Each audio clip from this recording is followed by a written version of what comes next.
5월이 설레는 것은 아름다운 꽃들의 행렬 때문일까요? 잎합, 아카시아, 찔레, 무슨 색깔인지 압니까? 등나무, 오동나무 꽃도 피었고요. 줄장미에 붉은 꽃들이 줄줄이 피어나는 것 때문이 아니라 여러분들과 만날 수 있는 특별한 기회가 있기 때문입니다. 한국 교회는 참 생각을 안 하는 것 같아. 원로 목사가 어버이 주일 말고도 설교할 수 있다는 사실에 대해서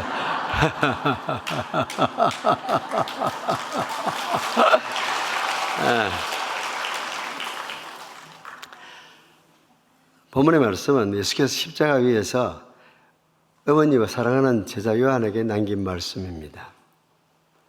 둘러서서 야유하는 군중들로부터 관심 끄시고 십자가 위에서 예수께서는 오직 모친과 사랑하는 제자를 내려다보시고 말씀하셨습니다. 극한 고통 속에서 죽어가면서 어머니께 관심의 눈길을 돌리셨습니다. 온갖 불의의 사람들이 모여가지고 주님을 비웃고 조롱합니다. 그러나 예수님은 조롱하는 무리들을 다 무시하고 오직 한 분, 어머니만 바라보고 그분에게 관심을 보입니다. 관심을 갖는다는 것은 여러분이 누구에게 줄 수 있는 가장 큰 선물입니다. 돈보다 어떤 선물보다 더 귀합니다. 워낙 세상이 돈 밝히기 때문에 예수 믿는 사람도 그렇게 따라가는 것 같은 느낌이 듭니다. 관심을 갖는다는 것이 더 중요합니다. 가정의 달 5월 가족에게 줄 수 있는 최고의 선물은 관심입니다. 관심을 가지면 시간을 내게 되고 시간을 주는 것은 삶을 주는 것이기 때문입니다. 여러분의 시간은 바로 여러분의 삶입니다. 저는 은퇴하기 한 10여 년 전부터 서울에서 이렇게 800명 모였다, 1200명 모였다 와달라 해도 계산만 했어요. 하루를 다 데리고 가야 될 건지 말 건지. 살 날이 얼마 안 남았거든요. 돈은 더 벌 수가 있지만 시간은 더 가질 수가 없습니다. 그러므로 누구와 시간을 함께 하는 것은 특별한 것입니다. 한 주간 동안 누구와 시간을 함께 했습니까?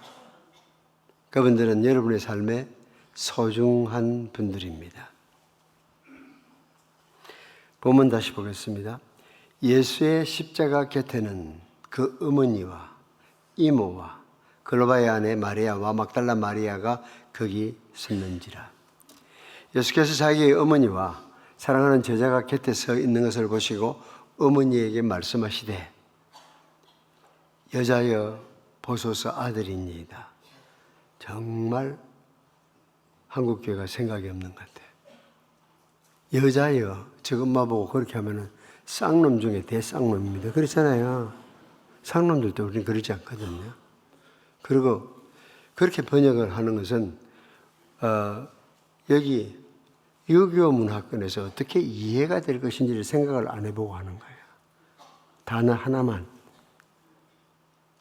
보고. 근데 단어도 깊이 살폈으면은 원어에는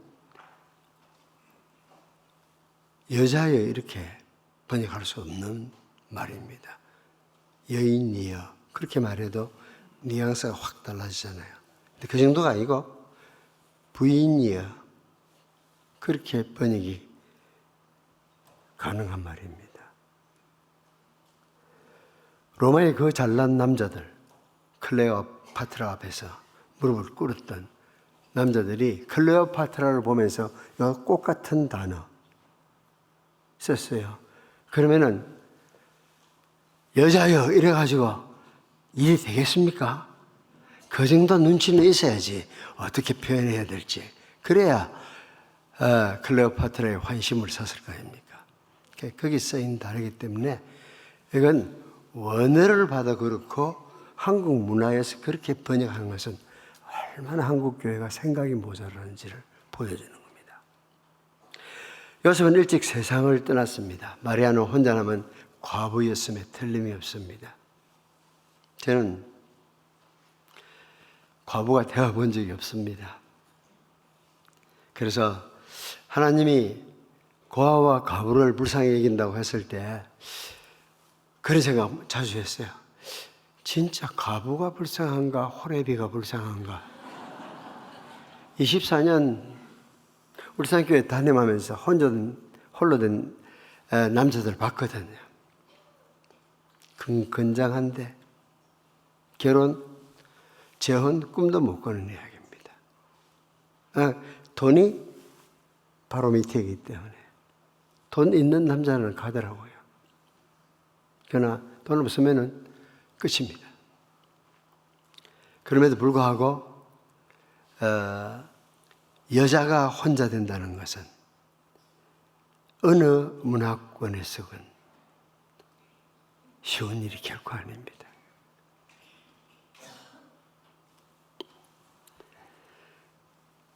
부인이여 보소서 아들이니이다. 보라 네 어머니라고 한 간단한 두 마디이지만 심오한 의미가 담겨 있습니다.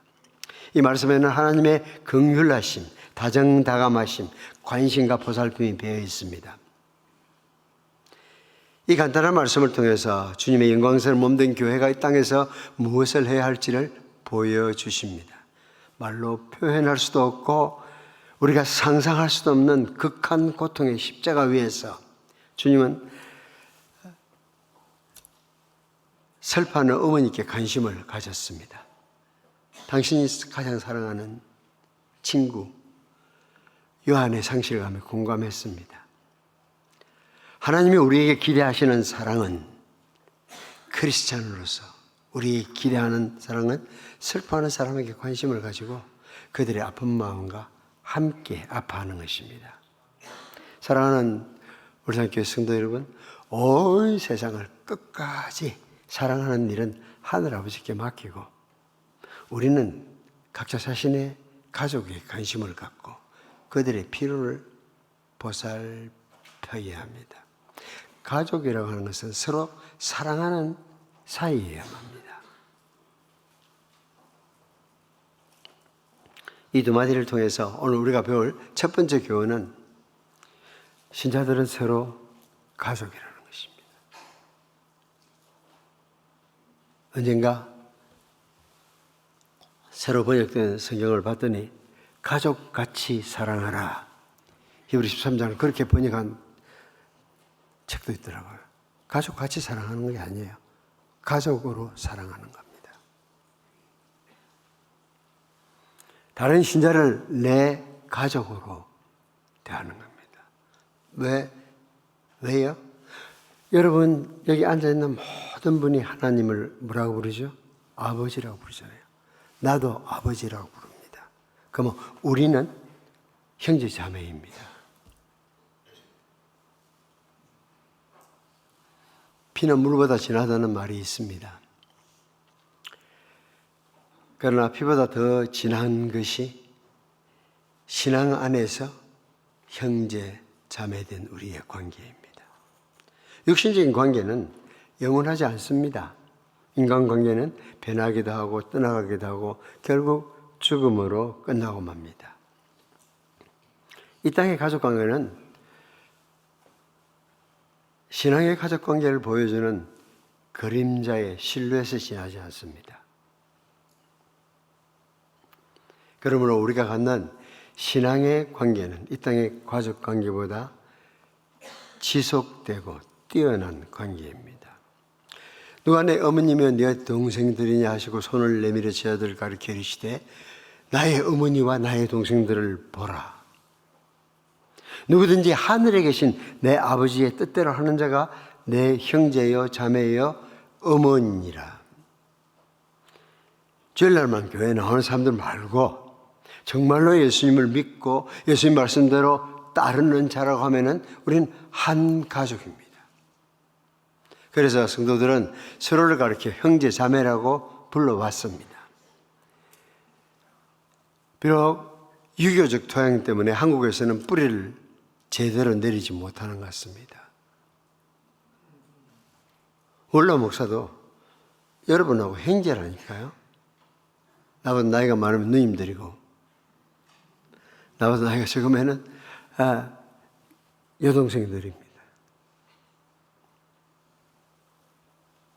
늙은이를 꾸짖지 말고 권하되 아비에게 하듯하며, 젊은이에게는 형제에게 하듯하고, 늙은 여자에게는 어머니에게 하듯하며, 젊은 여자에게는 온전히 깨끗함으로 자매에게 하듯하라. 우리 선교회 지금 큰 교회는 저보다 먼저 주님을 만난 분들도 있습니다. 그분들은 제 영적인 형님과 누님들입니다. 그분들의 말씀에 귀를 기울여 옳습니다. 사랑으로 충고해 줄 때 듣는 자세를 가져야 합니다. 그러나 여러분들도 감당해야 될 책임이 있습니다. 신앙의 여정을 오래 걸어오신 분들은 아직도 이 길을 걷지 못한 분들을 돌보는 책임을 져야 합니다. 말하자면 젊은이들의 멘토 노릇을 해야 합니다. 예수님은 어렸을 때에 아까 안고 나왔던 아이처럼 엄마 품에 안겨 있었던 거 상상해 보십시오. 요한은 성장해서도 보니까 제자 때 예수님의 품에 기대어 누웠더라. 아마 밥 먹는 자신이었을까 이래가지고 근데 또 이렇게 주님은 지금 십자가에서 두 사람이 서로 의지하도록, 자기가 떠난 다음에 어머니 마리아만큼 외로워할 사람이 세상에는 없거든요. 가장 친한 친구 제자이자 요한만큼 상실감이 큰 사람도 없습니다. 그래서 십자가 위에서 그 고통의 극치 속에서도 당신의 죽음으로 인해서 고통당할 두 사람을 기억하시고, 자기가 떠난 다음에 어머니 마리아에게는 요한을 의지하도록, 친구 요한에게는 마리아를 모시도록 권면했습니다. 우리가 성도라면 교회 안에 누군가 힘들어하면 그를 돌보고 옹호하고 함께 해주어야 하는 것이 기본적인 의미입니다. 세상이 돌을 던질 때 아니야, 그 사람 그런 사람 아니야, 끝까지 딱. 우리가 서로 사귀었다는 것은 그런 거 아닙니까? 잘 나갈 때는 모두 다 떠받들지만은 조금 나쁜 이야기가 돌면은 그냥 같이 한마디 하지 않으면은 무슨 보험결함 금이라도 놓치는 것처럼 입을 대는 그런 일을 해서,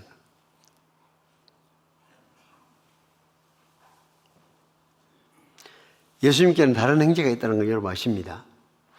예수님은 성령으로 잉태되어서 마리아가 어머니인데 비해서 요셉은 아버지가 아니었습니다.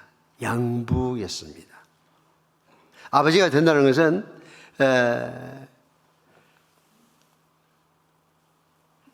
일반적으로 아버지가 된다는 것은 그런 의미가 아니잖아요.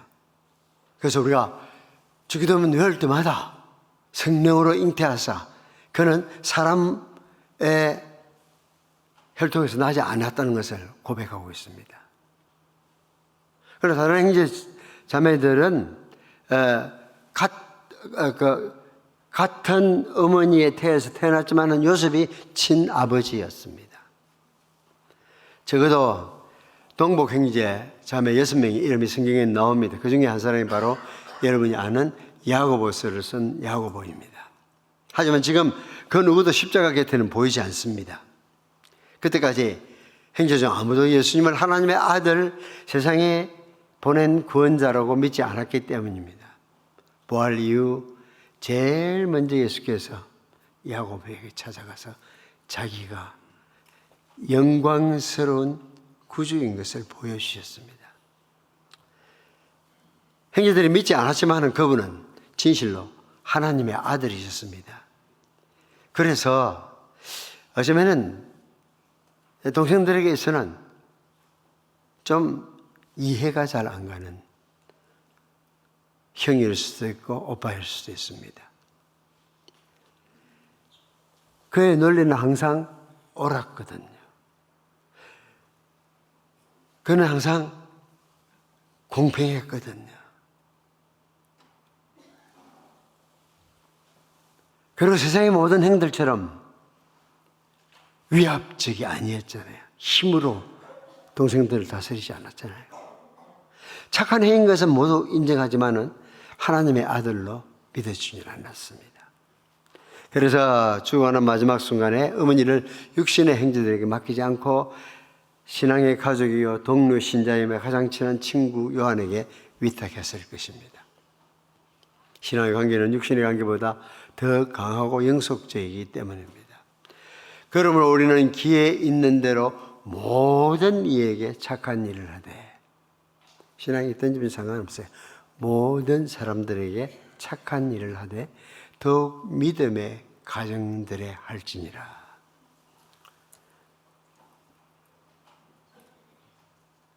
사람들이 우리를 싫어하는 이유 중에 하나가 저끼리만 똘똘 뭉친다고 그러잖아요.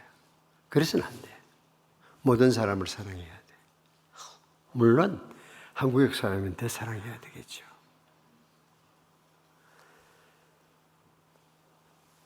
구역원들은 바로 여러분의 신앙 가족입니다. 가족으로 서로 대하십시오. 가족처럼 대하라가 안 하는 거예요. 가족으로서 대하라. 너희가 서로 짐을 지라 그래하여 그리스도의 법을 성취하라. 가장 대표적인 그리스도의 법은 이웃을 내 몸과 같이 사랑하라는 것입니다. 근데 이 명령을 잘 지키기 위해서는 소그룹에 속해야만 합니다. 아까 보니까 구역에 속한 사람들은 구역장이 교회를 소개하는 소책자를 나눠주기로 되어 있는데, 구역에 속하지 않은 사람이 그 책자 받으려면 어떻게 해야 된다고요? 사무실 가서 이름을 적는 마지막 해가 돼야 됩니다. 내년에는 그래서 안 됩니다. 왜냐하면 친밀한 교제는 오직 소그룹에서만 줄 수 있고 받을 수도 있습니다. 신앙에는 자기 가족 사랑해야 되지만 신앙의 가족인 영적 형제 자매를 사랑해야 합니다. 제자 요한은 마리아의 실제 아들이 아니지만 이제 마리아의 아들입니다. 마리아는 실제 어머니가 아니지만 이제 그의 어머니입니다. 저는 주변에서 정말 자기 딸 아닌데, 자기가 낳아준 어머니 아닌데 그냥 신앙 안에서 만나서 그렇게 사는 것을 보면서 주님이 의도하신 것이 저런 거구나.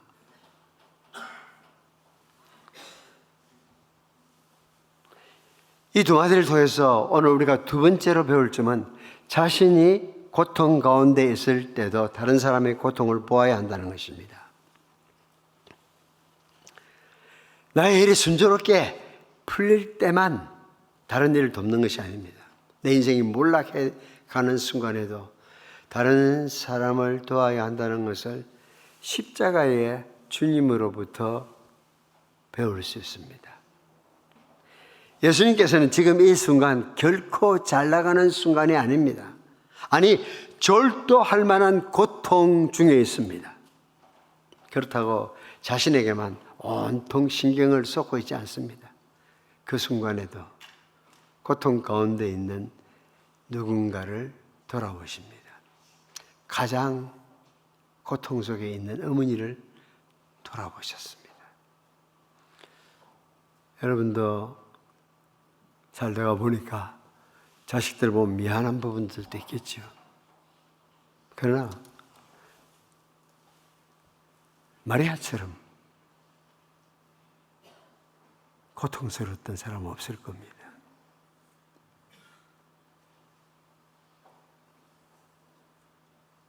머리에, 이마에 가시 멜리고 해서 피가 흐르지만은 닦아줄 수 없잖아요.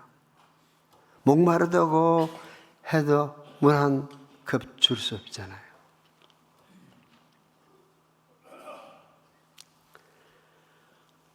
그리고 가장 친한 친구 요한의 아픔과 상실감을 아셨습니다. 우리는 이런 일이 사실 자연스럽지는 않습니다. 여유가 있을 때는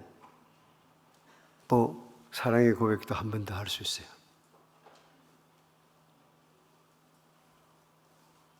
평소에는 주변을 잘 살피다가도 몸이 피곤해지면은 신경질 나잖아요.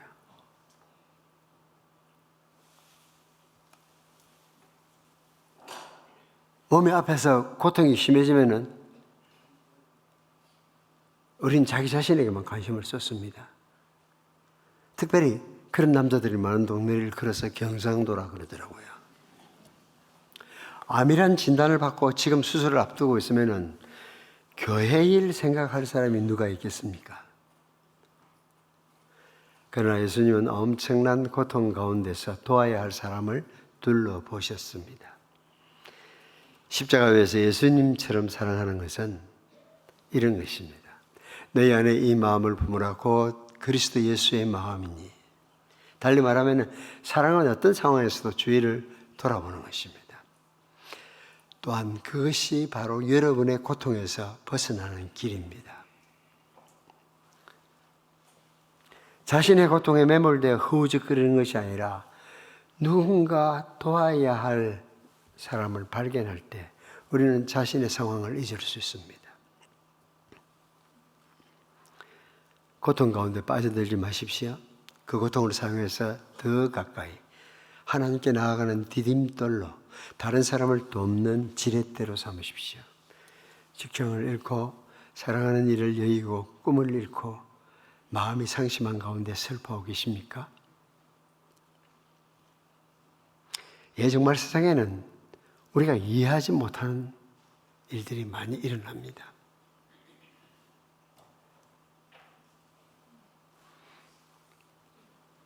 꼭 기억하십시오.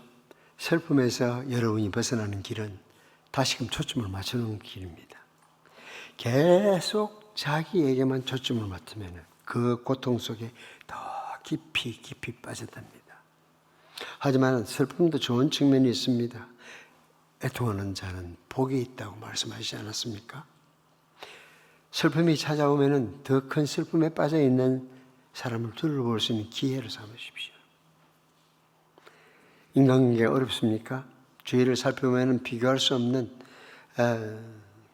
어려움에 처한 분들 있습니다. 어떤 고통 속에서도 주변을 둘러보시고 초점을 맞추십시오.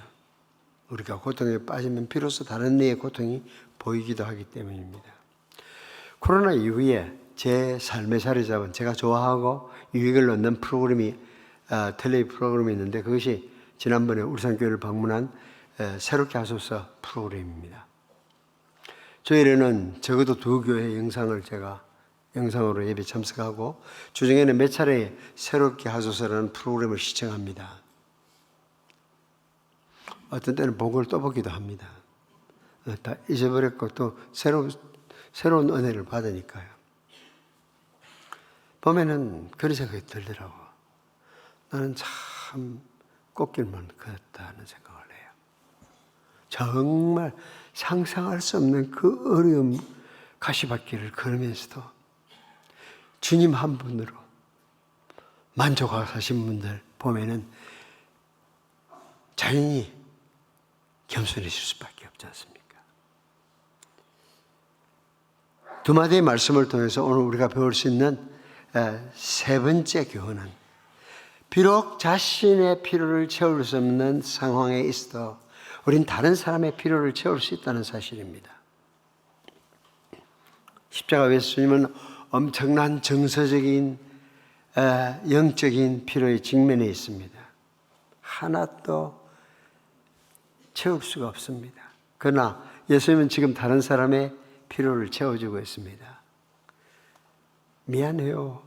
전 지금 엄청난 고통 속에 있거든요. 여러분의 고통을 더 돌아볼 겨를이 없어요. 라고 예수님 말씀하지 않았습니다.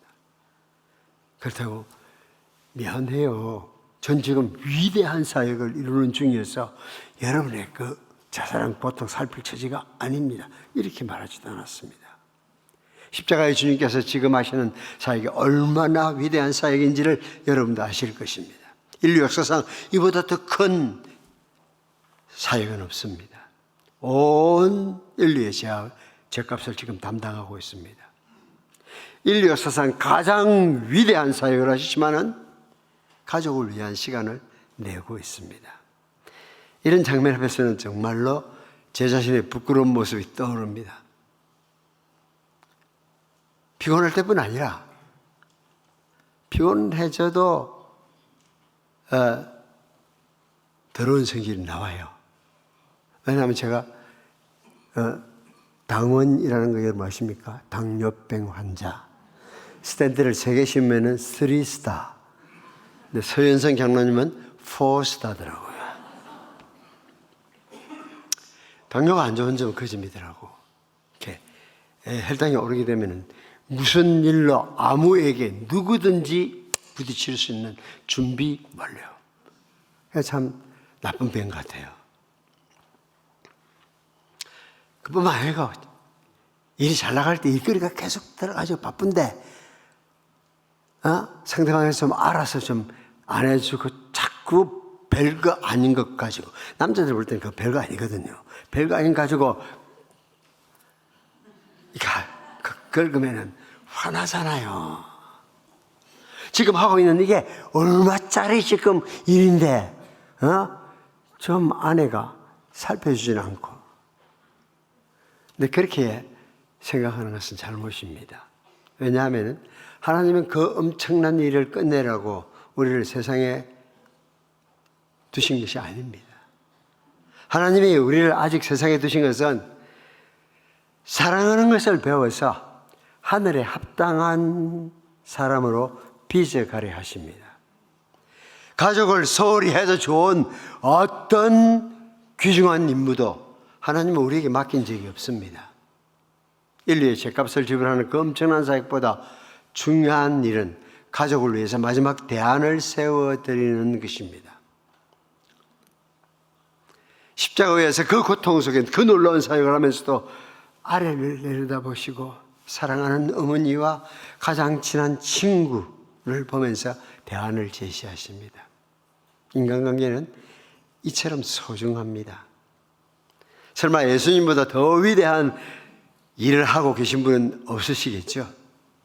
그래서 여러분의 계획이, 여러분의 사업이 너무 중대해서 아내를 위한, 가족을 위한 시간이 없다고 더 이상 말하면서 자신을 속이지 마십시오.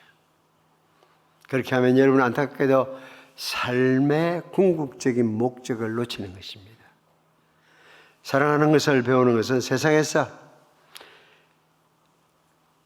여러분이 살면서 가장 소중한 목적입니다.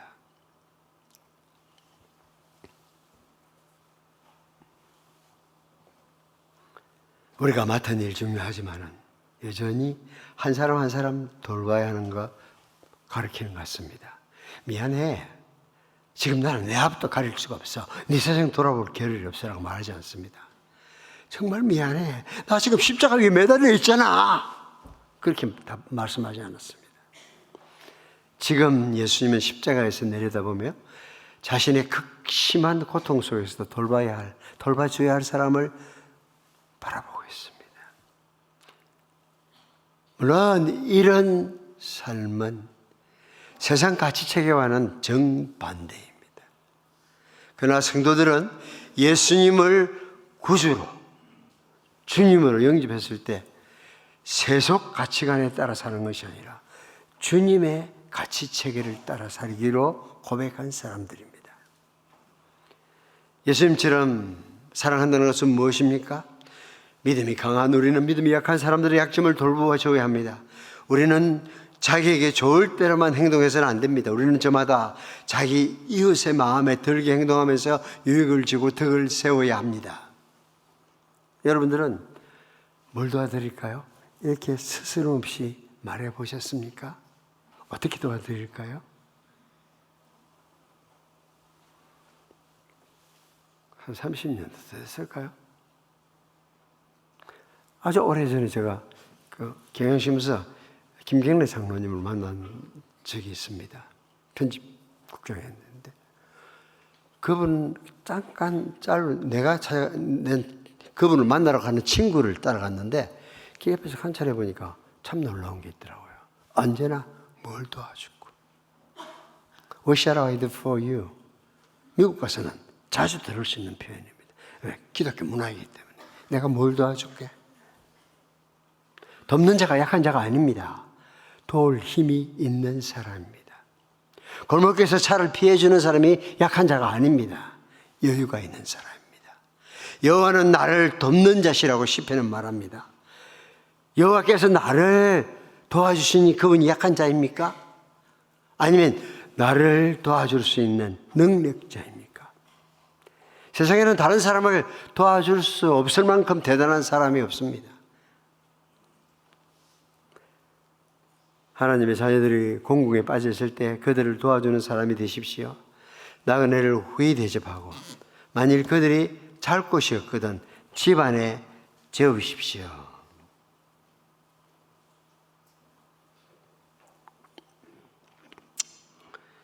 오늘 아침에 식구들에게 이렇게 어떻게 카톡을 주고받은 내가 어제 일정이 어떠했는지를 보고를 했어요. 어제 1시에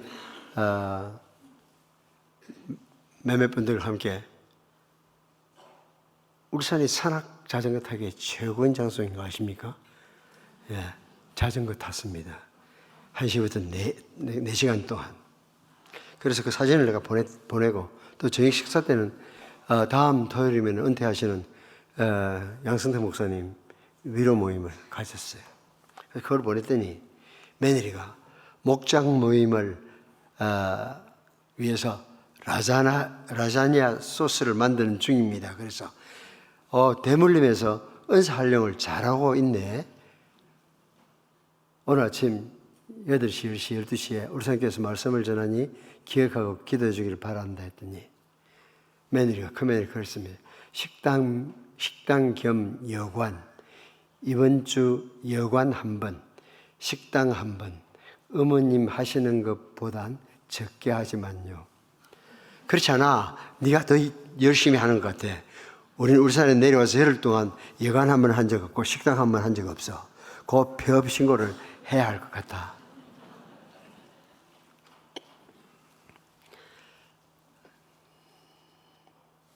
아들이 여관은 심지어 공지도 안 하고 숙박손님을 제가 데려왔어요. 이러길래 너는 아빠보다 심해. 할머니를 닮았나 봐. 목욕탕에 갔다가 친구를 데리고 오던 할머니. 그랬더니 며느리가 빨리 남편을 오라 하더라고. 그렇지만 우리 집안의 약관은 조식 포함이 아닙니다. 우리 집에 와서 주무시는 사람들은 저녁하고 아침을 주거든요. 두 끼를. 어쨌거나 나그네를 후히 대접하고 잘 곳이 없거든 집안에 재우십시오. 완전히 사문화된 규정이지만 이 세상에는 그 말씀대로 살기 원하는 사람들이 있습니다. 불편한 게 왜 없어요? 자기들끼리만 있으면 제일 편합니다. 사랑하는 울산교회 성도 여러분, 오늘 설교가 은혜 있었어요라고 말만 하는 사람이 없기를 바랍니다. 말씀을 들었으면 뭔가 구체적인 변화가 있어야 돼요. 평소에는 한번 가보고 싶었는데 못 간 사람도 있을 수 있고, 전화 한번 들고 싶은 형님들이 있었는데 전화 못 들었으면 전화할 수 있잖아요.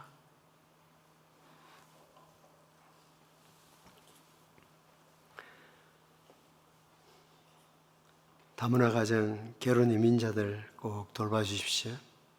배회하는 청소년들 챙겨주십시오. 예수님은 하늘 영광을 보이시고 고통의 십자가를 지기까지 우리를 사랑하셨습니다. 난 그를 게을리 없습니다. 내 코만 해도 석자나 빠져 있습니다. 말하는 것은 오늘 이 말씀을 들은 성도들의 말이어서는 안 됩니다. 물론 지금 항암 치료 받는 중에 있을 수 있어요. 석 달째 실직 상태에 있을 수도 있습니다. 퇴직한 지 3년 됐을 수도 있습니다. 그동안 상처 많이 입었습니다. 맨 먼저 아내가 나한테 이러다니 내가 월급 연봉 받아올 때는 안 그러더니 이런 섭섭한 생각이 든다니까요. 섭섭막이라는 놈은 항상 찾아오게 되어 있습니다.